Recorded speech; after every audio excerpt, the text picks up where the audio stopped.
Selamat siang, perkenalkan nama saya Felicia dengan NIM B1A1240114 dari kelas A, dan video ini saya buat untuk menampilkan bentuk jawaban terhadap soal UTS Hukum Dagang. Soal yang pertama yaitu jelaskan jenis-jenis pembantu perusahaan yang dikenal dalam KUHD atau Kitab Undang-Undang Hukum Dagang pasal 62 sampai dengan 68 KUHD dan berikan contoh peran masing-masing dalam kegiatan usaha modern. Nah, yang pertama itu ada makelar. Pasal 62 KUHD menyebut bahwa makelar adalah pedagang perantara yang diangkat oleh presiden atau pejabat yang dinyatakan berwenang dan menjalankan perusahaan dengan tugas-tugas tertentu, mendapat upah atau provisi atas nama orang lain tanpa hubungan kerja tetap. Untuk cakupan tugas makelar itu sendiri meliputi melakukan pembelian dan penjualan untuk pihak yang memberinya kuasa atas barang-barang dagangan, kapal-kapal, saham, dan dana umum, efek-efek lainnya, obligasi, surat-surat wesel, surat-surat perintah atau order, dan surat-surat dagang lainnya, serta menyelenggarakan kegiatan seperti diskonto, asuransi, pemberian kredit dengan jaminan kapal, pemuatan kapal, perutangan uang, dan hal-hal lainnya. Contoh kedua ada komisioner. Diatur mulai pasal 76 KUHD, komisioner adalah orang yang menjalankan perusahaannya sendiri, melakukan persetujuan atau perikatan atas nama dirinya sendiri, tetapi atas amanat dan tanggungan orang lain dengan menerima upah atau provisi. Contoh perannya dalam kegiatan usaha modern. Yang pertama, seorang komisioner distribusi. Seseorang yang menerima mandat dari produsen untuk menjual produk produsen di wilayah tertentu atas nama diri sendiri, namun atas risiko produsen, ia mengambil komisi dari penjualan. Yang kedua yaitu seorang broker asuransi independen yang bertindak atas namanya sendiri untuk menghubungkan klien dengan perusahaan asuransi, memperoleh komisi atas polis yang berhasil dijual. Contoh yang ketiga ada agen perusahaan. Agen perusahaan adalah pihak yang memiliki hubungan tetap dengan pengusaha dan bertindak untuk dan atas nama pengusaha dalam melakukan perjanjian dengan pihak ketiga. Contoh dalam usaha modernnya, yang pertama agen penjualan mobil yang mewakili pabrikan mobil dalam menjual kendaraan kepada konsumen. Dan yang kedua yaitu agen perjalanan wisata yang menawarkan paket tur dari operator wisata kepada pelanggannya. Soal nomor 2 yaitu bagaimana akibat hukum apabila suatu badan usaha tidak memiliki atau tidak memperbarui dokumen perusahaan sebagaimana diwajibkan oleh peraturan perundang-undangan. Jawabannya yaitu yang pertama ada sanksi administratif. Badan usaha yang tidak memenuhi kewajiban legalitas dapat dikenakan sanksi administratif seperti yaitu yang pertama denda.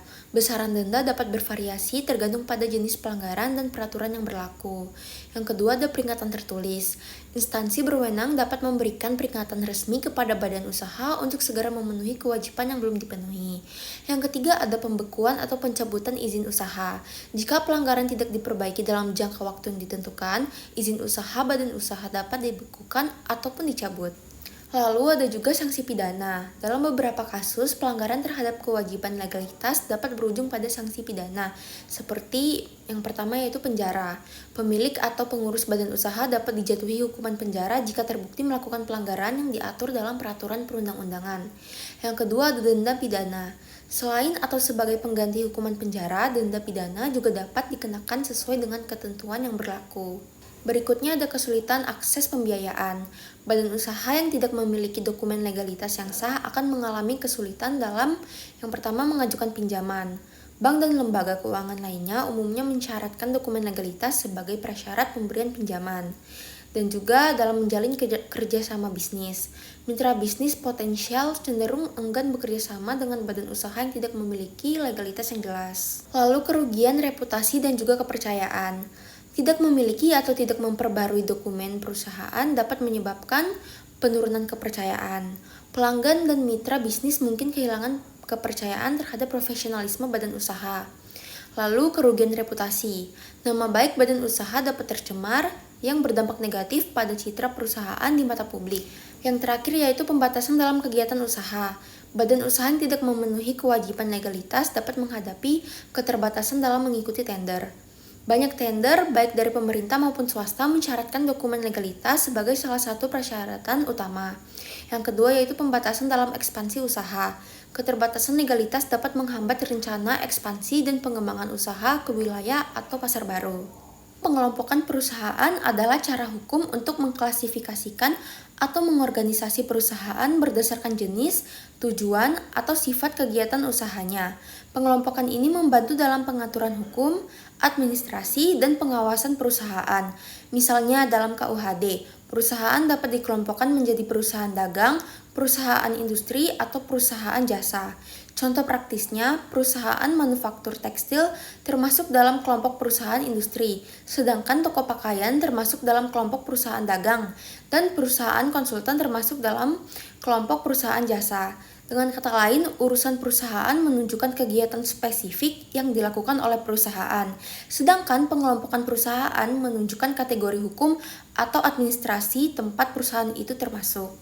Soal nomor 4.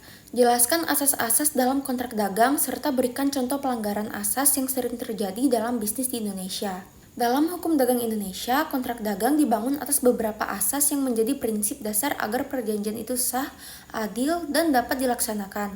Asas-asas tersebut mencakup asas kebebasan berkontrak, asas itikat baik, asas kepastian hukum, dan juga asas keadilan. Asas kebebasan berkontrak menegaskan bahwa para pihak bebas untuk menentukan isi, syarat, dan bentuk kontrak selama tidak bertentangan dengan hukum, ketertiban umum, dan juga kesusilaan. Contoh pelanggarannya adalah ketika satu pihak memaksa pihak lain menandatangani perjanjian yang tidak mereka setujui, misalnya penetapan harga yang sepihak dalam kontrak jual beli. Yang kedua yaitu asas itikat baik. Asas itikat baik menuntut para pihak bertindak jujur dan tidak menipu atau menyembunyikan fakta penting yang bisa mempengaruhi kesepakatan. Yang kedua ada asas itikat baik. Asas itikat baik menuntut para pihak bertindak jujur dan tidak menipu atau menyembunyikan fakta penting yang bisa mempengaruhi kesepakatan. Pelanggaran yang umum terjadi adalah ketika pemasok memberikan informasi palsu tentang kualitas barang atau tanggal pengiriman sehingga pihak pembeli dirugikan.